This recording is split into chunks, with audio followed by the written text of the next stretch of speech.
Hello, this is the Cobra QS2800 quiet shredder with a powerful 2800 watt motor, and it's ideal for shredding all your prunings in the garden so you can make chippings and a nice mulch to use around the garden. This is how it arrives in this box. It's a sturdy piece of kit. So what I'm going to do is just open the box up, take it out, and we'll show you how to assemble it so you can get shredding.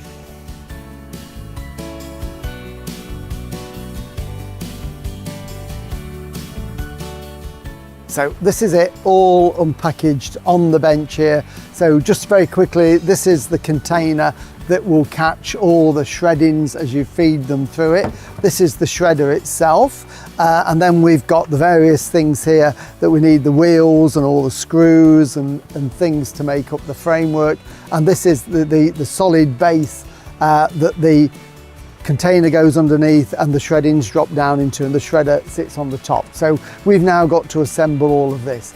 And although I'm going to show you how to do this, there is also an owner's manual there that has got everything in there that you need to know about it, and step-by-step instructions on how to put it together. So hopefully the video will help, but if you do need to reference anything, it will be in there as well for you. So first thing is we need to get the axle and the wheels on this. So what we're going to do is just turn this upside down like that, okay? So that we're going to have wheels on so you can maneuver it around the garden. So we've got here this axle, and that just slides through there like that. And at each end of this, there is a hole. So we then need a wheel for each side. And in this little bag here, we have got some washers and split pins. So there's 4 washers and 2 split pins. So we need 2 of the washers, 1 of the split pins. And what we're going to do is to put a washer on the axle. Then the wheel can go on. So it just slides into place like that. Then we can put the second washer on, and then the little split pin. So then we need to push that through the hole, out the other side, and then that will bend around. And what we can do is get a pair of pliers in a minute and just finish that off. But basically the split pin stops that coming out. So I will do that in a bit more detail in a second. And then again around this side. So what we need to do here is to pop on our washer, our wheel, and then the other washer, and then again the second split pin will just go down through there. Okay, so split pin is just bent over like that, so the wheel can turn, but it then can't pull off the shaft. Like that. Okay, so that's now held that firmly into place like that. Then we've got our hubcaps, okay, decoration only, but they will then just clip into place. So just line them up like that and click them in one at a time. Just push that in, and that one in there, and they will just clip in. Might just need a little bit of pressure. Just push it down and in they go like that, and then obviously do the one on the other side. Okay, so hubcaps on, wheels are secure. We've then got 2 feet that are going to go on here like this. So bear in mind this is upside down at the moment, so they sit on there like that, and there are 2 large screws that then go up from underneath. So they go into the base of that. So I'm just going to start that by hand, and then you need a Phillips screwdriver, and we can just tighten those into position there. And then once that one is nice and tight, just repeat the one on this side just here. So I'm going to push that up through the hole to start with, pick up the hole, and just screw that into position. Give them a really good tighten so they won't wobble off. So they're in position, and then we can flip this over,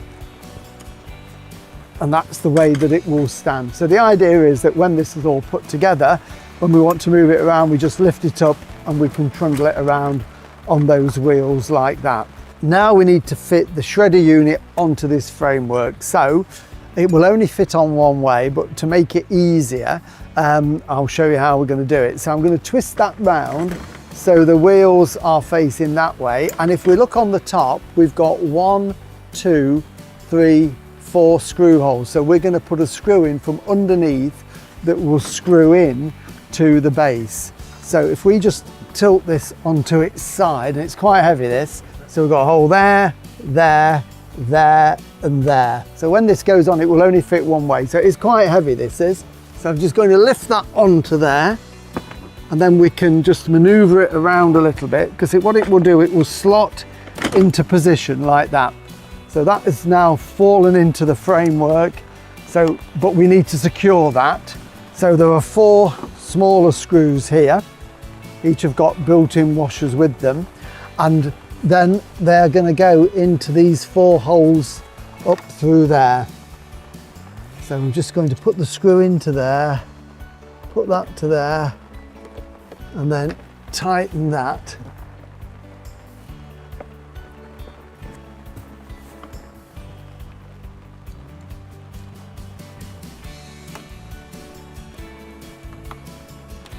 And then we've just got one more that goes at the front. And once I've got them all in, what I'm going to do is just go around them all and check them again to make sure they are super tight.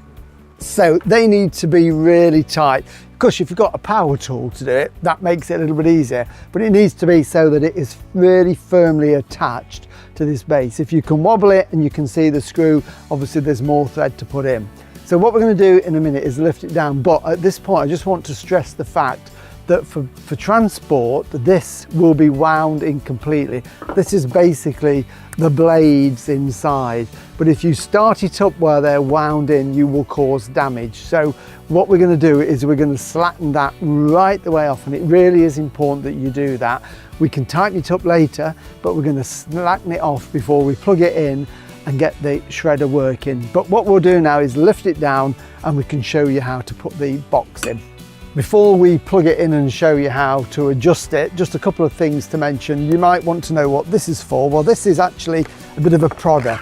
So if anything needs pushing down, if you've got some softer material, you can push it down. You must never ever put your hand in there, of course. The blades are down here lower than this, so this isn't going to touch the blades, but it will push things in the direction of the blade should you need to. And for storage, there's a little slot on the side here where that just goes there. So a nice little handy storage place for that, and it locks into position if you push it. Once you've put your material in there and it's shredded, it drops out through the bottom. So this container catches it, and this will only go in one way. So as we're standing here, if we look on this, there is a little arrow, and that is the direction we put it in. So it goes in from this end of the machine. It will only go in one way because you've got an axle at the other end, so you can only put it in this way, but you must get it in the right direction, and that just simply slides into there. But then if we look around the back here, we can see here there is a lock, and at the moment that is just loose, and we need to lock that into position, and we just slide that up and that locks it into position. Now you cannot start the blades until that is locked into position. So if when you come to switch it on and you think it's not working, just double check that that is locked into position. As soon as that knocks down, then it switches everything off. So it's a safety mechanism that you've got there. If we look at the controls on the top here, it's quite simple. We've got the green button switches it on, the red button switches it off. If for some reason it trips, this is a little breaker switch here, so that will reset it. So if it doesn't work again for whatever reason, something's got clogged and you've cleared it, push that to reset, that switches it on, that switches it off. And you can also make the blades go in 2 directions. So if you're changing the direction of the blade from cutting to sort of bringing it back out again, you've always got to switch it off first. So it's switch it off, change direction, switch it on, and then switch it off to reverse it again. So really simple to use. The arrow pointing downwards is basically when your prunings are going down. So you'd have it in the down position. If it gets blocked, then what you would do is stop it and then you'd put it so it's pushing up, and that basically pushes out the prunings that way. But when it is pushing it out, you have to have that button held down continuously as a safety precaution. So it's really simple to do. What we'll do is we'll plug it in and show you how to use it. We're plugged in now, so we've got a red light just here on the control, so we know we've got power. As I mentioned before, should you be plugged in and you don't have that red light, it may be because this hasn't been pushed down enough. So I've just released that, but when I lock that into position, we can see now we have that red light there. So we're ready to go. To remind you that that must be wound out all the way before we adjust it. So we can now, we've got the red light, we're in the downward chopping position, we can push the green button in there like that. So we can now hear the blades are going down. That's fine, and we would feed in our waste material into the top. But if we want to reverse it, we would stop it, we'd push it into the reverse position, and then we hold it with a button. If we let go of the button, it will stop. So that has to be held down just to clear the blockage, and then we can go back and away we go again. So it's really simple. But to get it to cut, we need to adjust the blades so that they are cutting. We don't want them too tight, otherwise it strains the motor. If they're too loose, then the shreddings will go through without chopping. So I'm going to switch it on and then turn this in a clockwise direction until we hear it sort of, almost call it like a kissing. You could just hear the blades touching each other. So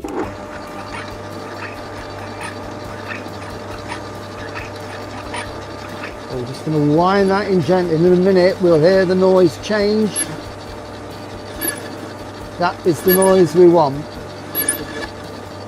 So the blades are now just touching, and that will give us a really efficient cut when we're putting our shreddings through. And as that wears, we might need to adjust it a little bit more, but it's important that you don't have it too tight, because I say it will strain the motor and it will just damage the blades.